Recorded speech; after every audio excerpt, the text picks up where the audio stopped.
ಇದು ಪವಿತ್ರ ರಂಜಾನ್ ತಿಂಗಳು. ಈ ತಿಂಗಳಲ್ಲಿ ಉಪವಾಸ ಆಚರಿಸುವ ಮುಸ್ಲಿಮರು ಕೆಲಸ ಕಾರ್ಯಗಳಿಂದ ದೂರವಿರುವುದೇ ಹೆಚ್ಚು. ಆದರೆ ಈ ಗ್ರಾಮ ಪಂಚಾಯತ್ ಅಧ್ಯಕ್ಷರು ಉಪವಾಸದ ಸಂದರ್ಭದಲ್ಲೂ ತಮ್ಮ ಗ್ರಾಮ ಪಂಚಾಯತ್ನ ಅಭಿವೃದ್ಧಿ ಕಾರ್ಯಗಳನ್ನು ಮುಂದುವರಿಸಿದ್ದಾರೆ. ಯಾಕೆಂದ್ರೆ ಈ ತಿಂಗಳಲ್ಲಿ ಜನ ಸೇವೆಗೆ ಪುಣ್ಯ ಜಾಸ್ತಿ ಅಂತ. ಇವರು ಅನ್ವರ್ ಕರೋಪಡೆ ಗ್ರಾಮ ಪಂಚಾಯತ್ನ ಅಧ್ಯಕ್ಷ. ಚುರುಕಿನ ವ್ಯಕ್ತಿತ್ವದ ಈ ಯುವ ನಾಯಕನಿಗೆ ಜನ ಸೇವೆಯೇ ಜೀವಾಳ.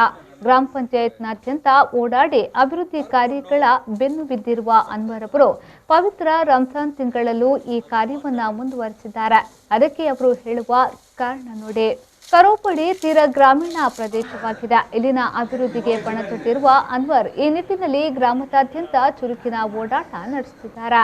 ಈ ಒಂದು ರಂಜಾನ್ ತಿಂಗಳಲ್ಲಿ ನಮಗೆ ಒಂದು ಜನಸೇವೆ ಮಾಡೋದು ಅದು ಬಾಕಿ ಒಂದು ತಿಂಗಳಿಗಂತಲೂ ಉತ್ತಮ ಅಂತ ನನಗನ್ನಿಸ್ತದೆ. ಏನೆಂದರೆ ಪೈಗಂಬರ್ ರಸೂಲುಲ್ಲಾಹಿ ಸಲ್ಲಲ್ಲಾಹು ಅಲೈಹಿ ವಸಲ್ಲಮ ನಮ್ಮಲ್ಲಿ ತಿಳಿಸಿದಂತೆ ಈ ಒಂದು ಸಂದರ್ಭದಲ್ಲಿ ನಾವೊಂದು ಕೆಲಸ ಮಾಡಿದರೆ ಅದು 70 ಪಟ್ಟು ಹೆಚ್ಚು ಕೆಲಸ ಮಾಡಿದ ಒಂದು ನಮಗೂ ಅದರ ಅನುಗ್ರಹ ಉಂಟು. ಈ ಸಂದರ್ಭದಲ್ಲಿ ಕರ್ವಪಾಡಿ ಗ್ರಾಮದಲ್ಲಿ ಎಲ್ಲ ಧರ್ಮದವರನ್ನು ಒಟ್ಟಿಗೆ ಕೊಂಡೋಗಿ ಎಲ್ಲ ತಿಂಗಳಿಂತಲೂ ಜಾಸ್ತಿಯಾಗಿ ನಾವು ಈ ರಂಜಾನ್ ತಿಂಗಳಲ್ಲಿ ನಮಗೆ ಕೆಲಸ ಮಾಡಲಿಕ್ಕೆ ಉತ್ಸಾಹ ಆಗುತ್ತದೆ. ರಂಜಾನ್ನ ಈ ಒಂದು ಉಪವಾಸ ಹಿಡಿದು ಜನಸೇವೆ ಮಾಡುವಾಗ ನಮಗೆ ಈ ಉಪವಾಸದ ಆಯಾಸವೇ ಗೊತ್ತಾಗೋದಿಲ್ಲ. ಅಂದರೆ ಜನರೊಟ್ಟಿಗೆ ಬೆರೆದು ಕೆಲಸ ಮಾಡುತ್ತಾ ಜನರ ಒಂದು ಸುಖ ದುಃಖದಲ್ಲಿ ಪಾಲ್ಗೊಳ್ಳೋದು ನಮ್ಮ ಒಂದು ಹಾಬಿಯಾಗಿ ಬಿಟ್ಟಿದೆ.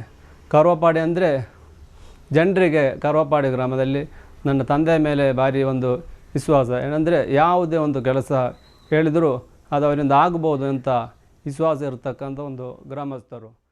ಬ್ಯೂರೋ ರಿಪೋರ್ಟ್, ವಿ4 ನ್ಯೂಸ್, ಮಂಗಳೂರು.